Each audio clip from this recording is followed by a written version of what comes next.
Asia Siowo! Witajcie! Dziś pokażę Wam, jak zrobić stroik walentynkowy. Szczegółową listę wszystkich potrzebnych przedmiotów znajdziecie w opisie tego filmu. Z tektury wycinam 2 serca.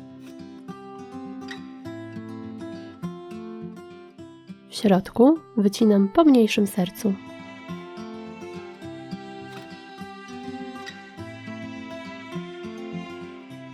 Serca wijam wstążką, co jakiś czas podklejając klejem.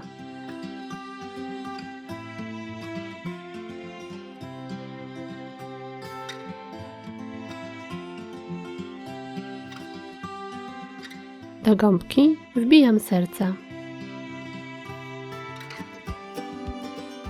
Gąbkę dokładnie maskuję sizalem.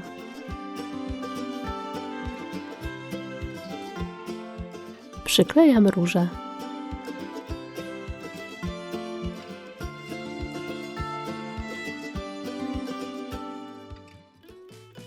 I gotowe!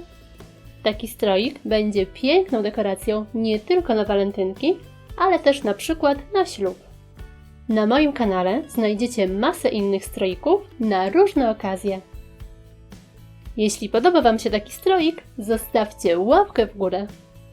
Pozdrawiam! Pa, pa!